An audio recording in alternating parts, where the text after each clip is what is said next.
you do your mock exams with us, you'll get a mock exam feedback sheet. And I just want to spend a few minutes talking you through the information that's on this sheet. The reason is I really want you to get the most from it. One of the keys to success, actually in any field, not just exams, in any field, is to get feedback and learn from it. And what we see very much so is that students who really do the first mock, they take the lessons in, they take the advice they've been given, they move on to the next one, and they work from one to the next to the next. Those are the ones that really improve and the ones that we see pass. So I really want that to be you. I really want to encourage you to take your take the lessons from that. So the first of the sheets will have a commentary on each of the questions that you have done. So typically 3 questions, and over in this area over here you will find specific comments. Typically it's pretty much all of that's filled out with detail about what you're doing well and what you're not doing well, what you need to do to improve from that particular question. Most of the comments on there will be exam technique focused. Obviously there could be 1 or 2 comments on, well, in this question you could have brought up this topic and this topic and this topic. But by and large, the problem in the real exam, it almost certainly won't be the same question in the real exam. There's a small probability, but it's probably unlikely because the questions can be on almost anything. So therefore, you know, the comments on the technical side, other than perhaps, oh, you didn't know that side technically, you need to go away and revise it, are less useful. So we tend to focus very much on exam technique and what you need to do differently to the way to approach the exam, structure the exam in order to get more marks. And you'll get comments on question 2, on question 3. Then you'll get a summary of your total marks coming in down here at the bottom, and your grading in each of the different areas. So we've got our different competencies of technical and business, people, leadership, integration, and the marks will be allocated in here, and you'll see how well you've done. Obviously there's no marks allocated in here, so as they're all recorded as a fail at the moment, so you know, an overall result would be a fail. Just watch out, because the marks that you get are marked out of 100, like a sort of 60% pass mark. So that's the way we score it. We score it as a percentage, but what you will see is that we convert that percentage into an equivalent moderated grade, and to pass, you know, what you will get in your results day email, or however you're getting your results, is a mark out of 150. Basically CIMA will change the nature of the mark you get to make it out of 150 as part of their moderation process, just to make sure that all the 5 variants are all marked fairly and equally, and harder variants, just as many people are passing harder variants as they are easier variants, and so on. So whereas we can give you a mark out of 100, which is actually, that's what CIMA do as well. Once the moderation is finished, your mark will be out of 150, and 80 is the pass mark. I know that's confusing. I know it is, but that's the way it works. So we give it to you in both formats, okay? But to pass, you're either looking for 60 out of 100 or 80 out of 150. Either way. You need 33% in each of the 5 marking criteria. That's these ones just here, in order to pass each of the different elements, which is what you need in order to pass the exam as a whole. So assuming that you've got over your 60% or your 80 out of 150, you've passed each of the competencies here, then you will turn out a pass in the overall results section. Okay, but you know, that's just explaining how that works. The most important thing are the summary feedback that you're getting in the question just here. Your mark, by the way, will be here, marked through from each of the different subsections. You'll get a little mark for each section, and so you'll see basically how your marks are adding up from each of the different subsections. Do watch out if later sections are getting lower marks, because that can sometimes happen. If you find all your A's and your A's and B's are getting high marks and your C's are always getting low marks, that's a sign of time management not being so good. Okay, so finally, overall comments, like a total summary of the things for you to work on. Really, please do read that carefully, highlight it yourself, and go ahead and work on improving those things ready for next time. I really do advise you don't just read it and then hope it's going to go better next time, is that before you take your next mock, you do little bits of practice on practice questions, or have another go at any parts of the questions you didn't do well on, so you're actually applying that, so it becomes more like second nature when you come to do the next one, rather than you're trying to both answer the next exam and get good exam technique at the same time. That's harder. Okay, so what we also have on our schedules is an exam technique rating. So now this rating is nothing to do with your exam mark. Okay, so the exam mark you've got on the previous sheet is the mark you would be getting as if it was marked for the exam. What we're doing with this, we're saying how good is your exam technique? How well are you applying all of the techniques that I've been teaching you throughout this video series in order to get really good exam technique? Okay, and so we've got ratings here, and as we see, we break each of these down on later sections so that you can really understand where you are good and doing well and where you're not doing so well. So for instance, the first of these is theory. So what we like to see is that you are using relevant theory wherever you can. Now, you don't have to use any theory to pass the exam, but the examiner does like you to use theory applied. So you will mention theory, then you will apply that theory. And so you might mention PESTEL analysis and then do a risk analysis using the headings under PESTEL. That's excellent. You're using the theory to support your answer. Or you might use a SAF analysis, suitability, acceptability, feasibility, in order to analyse whether to go ahead with a new project or not. And these are the kind of theories, this relevant theory, that if you've been doing that well, then you will get a high rating. And we've got it 15 over here at the moment. A perfect rating, as it were, 15 out of 15 in that one. Okay, next is how well are you analysing the information? So what you mustn't do is just mention theory. If you've got a question on stakeholders, then just mentioning Mendelow's matrix as a stakeholder analysis model is not going to get you very many marks. They get you some theory marks, but it won't get you too many marks. It's the analysis that is the most important. Okay, so the question is are you showing good business awareness and analysing the issues to link it to the business's strategy and the business's position? If we have an issue of stakeholders, perhaps, if we keep the stakeholder example going, then having mentioned that a particular stakeholder has got high power, then we're saying, okay, what does that mean? What does that mean in the business? So they've got high power. Perhaps it's a particular employee is very high power because we value their skills so much, a bit like, say, footballers in the Premier League. So what does that mean? It means that they can demand high wages. It means that they can dictate terms, that we have to treat them in a special way, perhaps more than other employees, that we want to make sure we've rewarded them well and we've understood what their needs are, and so on. And so it's that, okay, what does that mean? And particularly is, are you answering the question? So don't just do any general analysis, it's analysis which is answering the question asked. So often I see points made where the follow-up point of the analysis to answer the question asked isn't done. Try and do that on every single paragraph you write. When you're considering issues, whether we should go ahead with a new project, it's useful to consider the impact on stakeholders as part of it. To be fair, this is all part of the analysis. So obviously I've been picking on an example of stakeholders when of course this would be very important. But let's say it doesn't ask you anything about stakeholders. It's still useful to think, okay, let's say it's, well, we'll go with the football club idea and we're thinking of building a new stadium. Okay, so therefore we think, okay, we've done the analysis, maybe we've done some financial analysis up here and we've used a bit of F3 and we've considered the risk from a P3 point of view, we've done some E3 analysis, that's what we've done then. But then we can say, how would we analyse that from a stakeholder point of view? Would what does it mean from the bank's point of view? Are they going to be able to support us with this? How much funding, financing? Shareholders are going to be key. Are they going to be putting money into that new stadium? Obviously the customers, the fans are going to be very interested. They probably love a new stadium, or maybe they wouldn't.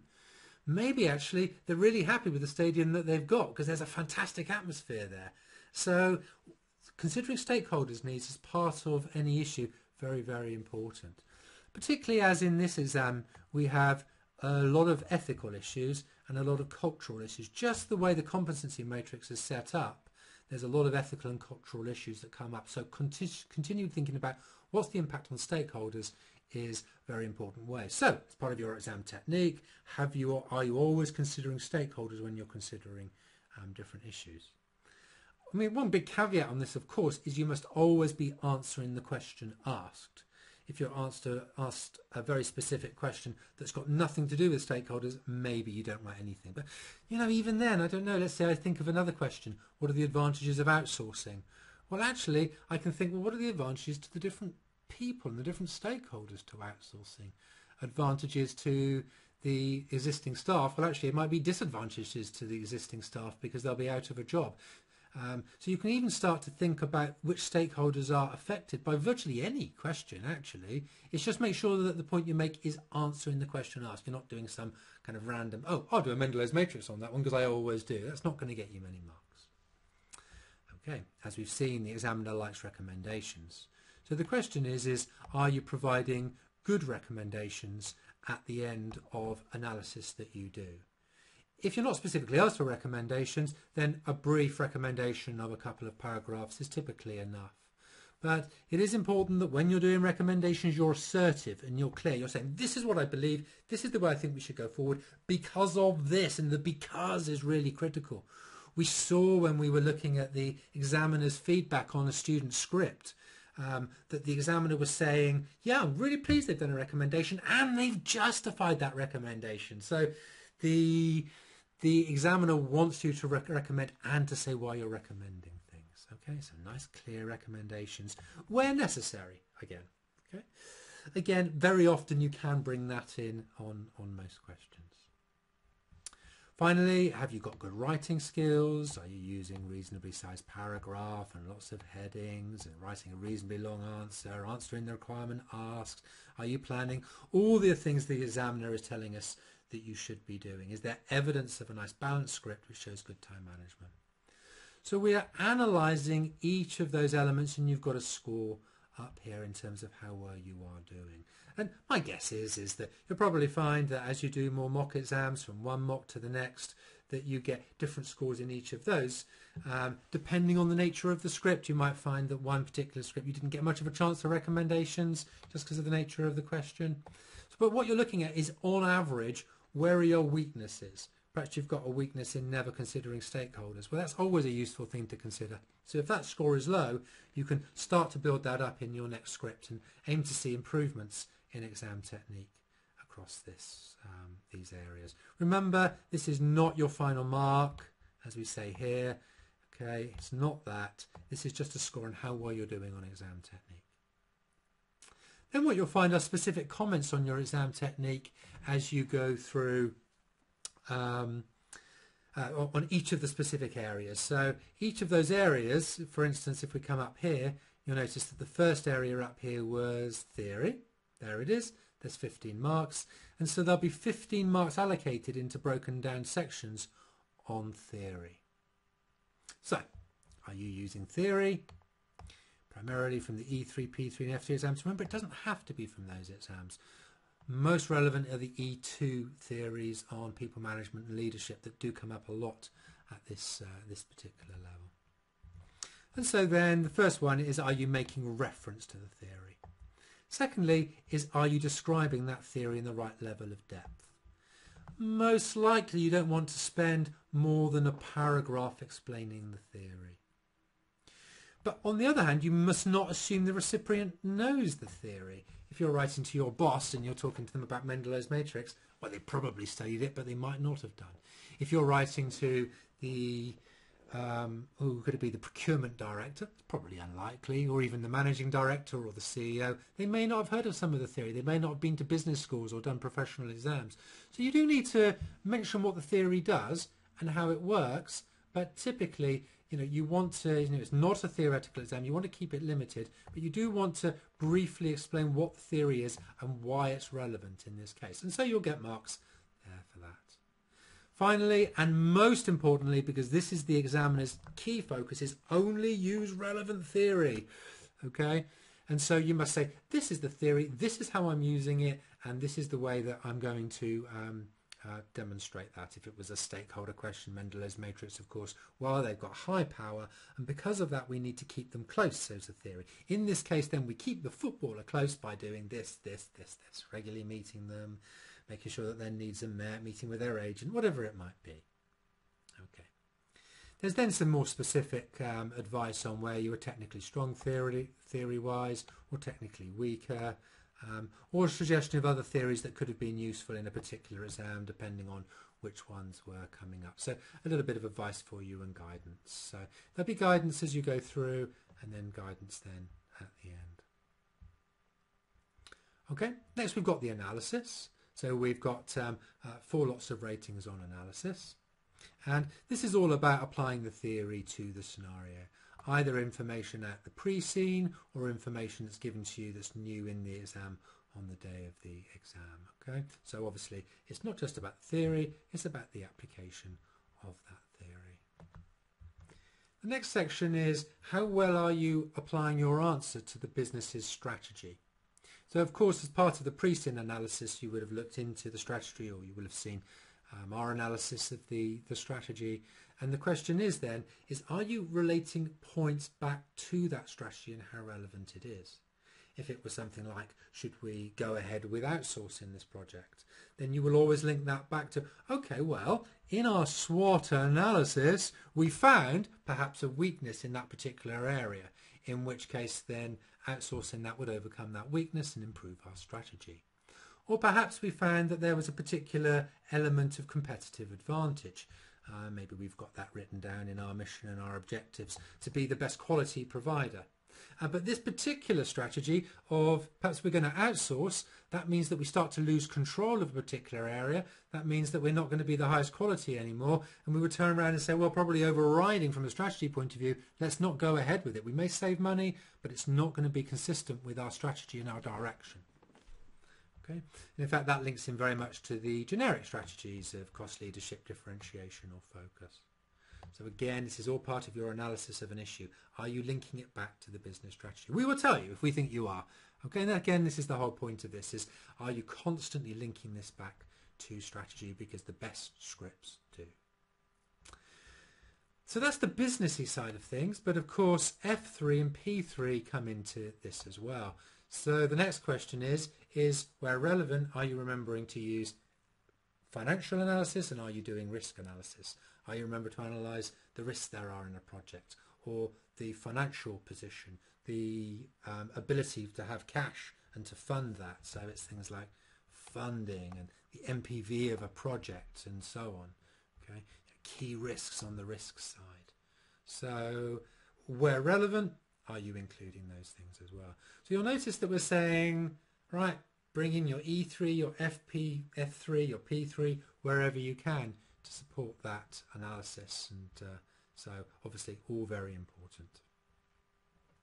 Finally, are you using industry knowledge and using examples? So are you demonstrating you know the industry? We know the examiner likes you to show that you know a bit about the industry, but have you done that and explained that properly? That's what we will comment on just there. As I've already said, it can be useful to think about stakeholders. So are you bringing up various different stakeholders? Are all the stakeholders that are relevant to a particular issue in your answer? When you're analysing issue, are you considering the culture and the structure? Again, let's take our outsourcing example.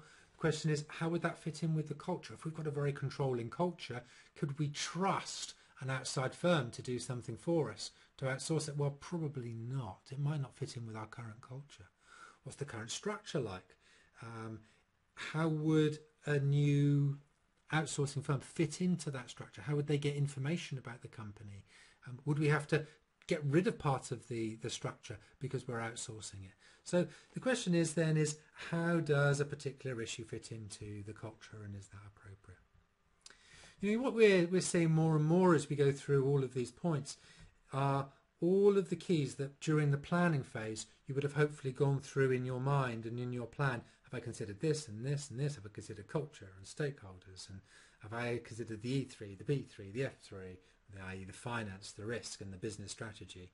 Okay, and this is just saying, well, yes you have, or no you haven't, basically. Any ethical issues? Obviously highly likely that there'll be an ethical requirement. There are in most exams, both the real exams and in our mocks as well. We try to match it as best as possible. But how well have you analysed the ethics issues? Have you considered it? Have you considered CIMA's Code of Ethics, if it's appropriate, corporate social responsibility? And also remember, of course, that you can bring up ethics in other questions. You could, I don't know, I'm on outsourcing is the one I've picked on this one. So we could ask, well, is it ethically right to lay off our staff? Maybe there might be a solution to that. Maybe we could insist that the outsourcing company takes on all the existing staff in that department, so there's an ethical solution to that problem. So by considering ethics, you're coming up with a more rounded, thoughtful approach to the way that the business is being run.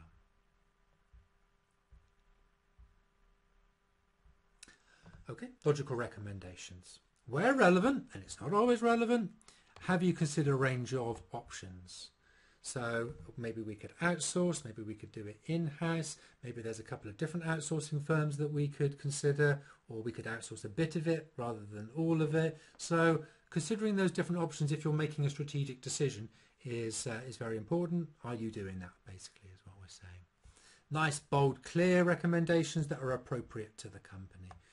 There's nothing more frustrating for the examiner than seeing recommendations that just aren't consistent with the business's strategy and position. I mean, the long short of it is, if you've done all your analysis, if you've considered the culture and the stakeholders and the strategy and the finance, you've considered all those things, your recommendation will be consistent with the company's position. In fact, very often, if the recommendations are poor and not consistent, it's just bad analysis that's led to that point. It's just that they haven't considered those big strategic things. Remember, this is the strategic case study. This is about you analysing the question from a strategic point of view. So, bold, clear, appropriate. Very, very important. They're logical and clearly justified. We've seen that the examiner wants justifications, and so have you done that? Now, we also know, because it's part of the CIMA criteria, the competencies on which you're measured, that change management and motivation forms a big part of the people and the leadership side of the competencies. Hence, change management and motivation come into this as well. Of course, you can use models. When we were examining the examiner's comment on a script, we saw the examiner said, oh, Lewis forceful analysis would have been useful here to support this change process. So, of course, on motivation, we could go back to our E2, Maslow's hierarchy and Hertzberg's motivation theories. So those relevant theories are useful. But the key is have you considered how any change will happen? If you make a recommendation for something new to outsource, the question now is, how do we outsource? What are the actions that we're going to take? What's the impact going to be internally? How are we going to finance that? How are we going to get people's buy-in into that? That's where the change management comes in as part of recommendations. Then there's the planning and writing style. Okay. So is there evidence of planning in your script?